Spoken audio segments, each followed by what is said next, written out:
Hi, so this is just a quick intro.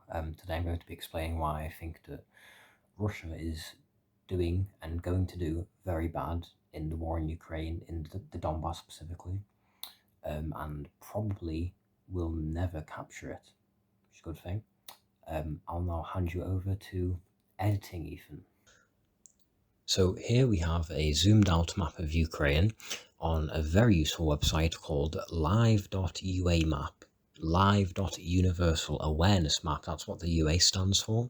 And what it does is it collects loads of journalists' submissions from across the world to try and keep a live update of war situations, conflict situations.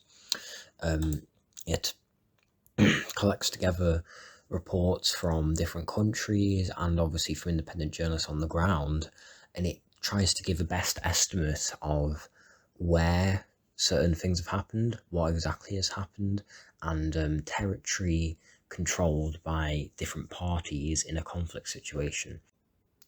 Now, if you look at the northeast of the map, you've got the Luhansk Oblast, which is a bit like a region, a bit like a state if you're in America.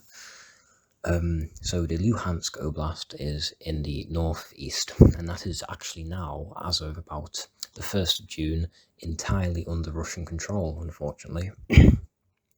And slightly more to the south, you've got the Donetsk Oblast.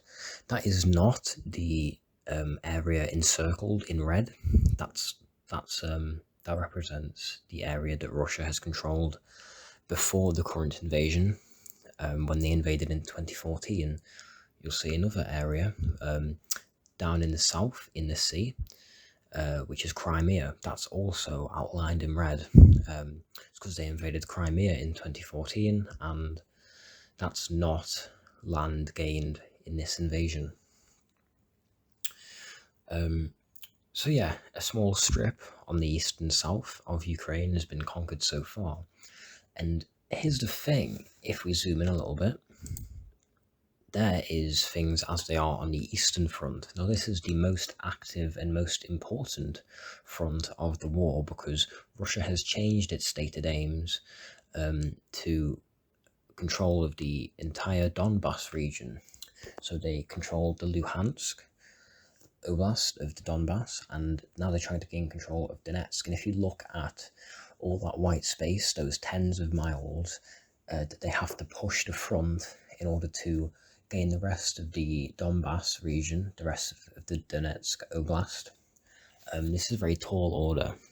Now, it was possible that once they conquered Luhansk, they could have stopped there, but Russia has actually, Putin has actually confirmed that they will now continue an attempt to conquer the entire Donbas region.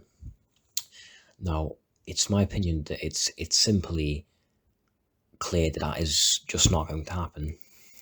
So this is a picture of the Eastern Front as of the 31st of July, according to live.uamap.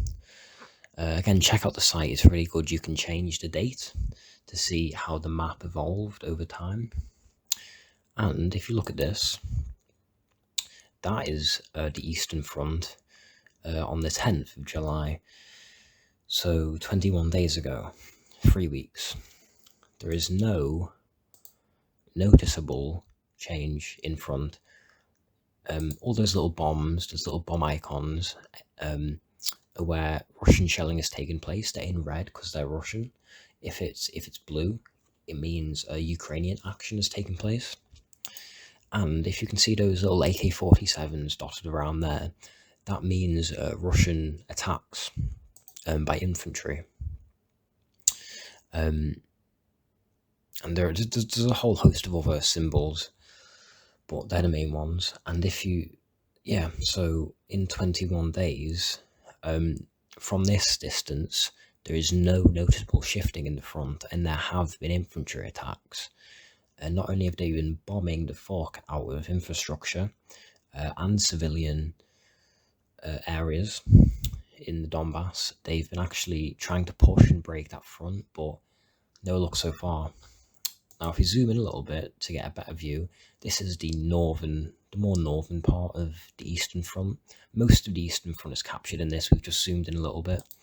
but some of the Eastern Front has been cut out here. So this is on the 31st of July. Now on the 10th, we'll see a slight. The front is slightly further back. If you look at the top there's a little pocket of Luhansk which still was under Ukrainian control. That was the last little bit that they were trying to hold on to. But now if you go back to the 31st, Russia has completely covered that up. So that's one bit. Yeah, so there's just the last tiny pocket of the Luhansk Oblast that they have shut off there. You can see from the scale in the bottom right that it's no more than a couple miles wide. They managed to shut that off to completely gain control of Luhansk. Aside from that, some very small pushes forward towards the middle and bottom of that screenshot. Maybe a mile. The Russian armies maybe gained a mile in 3 weeks. So yeah, not looking good considering how costly wars tend to be. That it's only going to get worse for Russia as Ukraine is being continuously armed by Western powers. This is not a satisfactory gain of land. We can go back a little bit further, back to the 1st of July. So this is a month ago. And if you see there a month ago, it's a part of that city. The name is just about covered up by one of those icons, but the city called Lysychansk, the main city of the Luhansk region, a small part of that was still free from Russia. So in that month, they've taken the last part of Lysychansk. And but if you look further down at the rest of the front, it remains with no noticeable change from now. From the 10th. So basically, all that's happened in the past month of fighting is that a rather small part of Lysychansk has been closed off and conquered by Russia. So that's very unimpressive considering the east is supposed to be the centre of all the action going on. And there's just not another picture so you can fully see that Ukrainian space that has now been taken over. So that's one aspect in which Russia isn't doing very well. First, the territory front, and as I said before, it's very costly being in a war, not just because of the actual cost of the war itself, but because of sanctions that come along with being a large power in a war that the international community doesn't agree with. According to the World Bank, the United Kingdom's GDP is projected to grow in 2023, 2024, and 2025. So the next few years, the economic power of the United Kingdom is expected to grow quite significantly. If you can compare that to Russia, according to the World Bank, it's forced to actually decline quite significantly. So the economic power of Russia, the amount of money flowing through the economy, the amount of money they're getting from tax, the amount of money at their disposal will decrease. Probably increase the amount of debt that they need to function. They'll be borrowing more and more from different financial institutions. Maybe they'll be borrowing some money from the World Bank. But yeah, basically, Russia's economic power is going to go down. And obviously, in war, you might be thinking, why does this matter? But everything has a knock-on effect.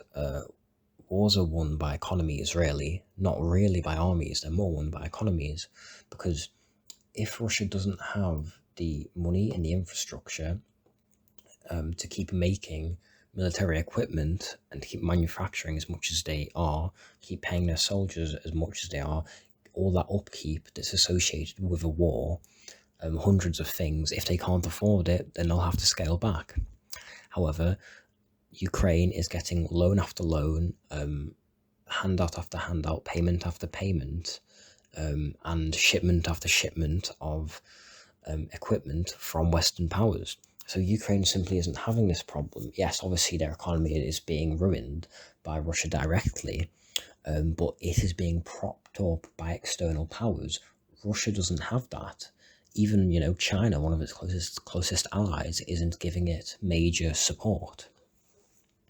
So with Russia's economy in turmoil, honestly, and Ukraine getting more and more arms, so the scale's only tipping further in Ukraine's favour, coupled with this meagre gain of territory that I've shown, it really doesn't seem to be going well for Russia. I'll be interested to see how this plays out. Obviously, hopefully, I hope Russia doesn't take much more territory of Ukraine. But things seem, I don't know if optimistic is the right word, but not as bad as they could be.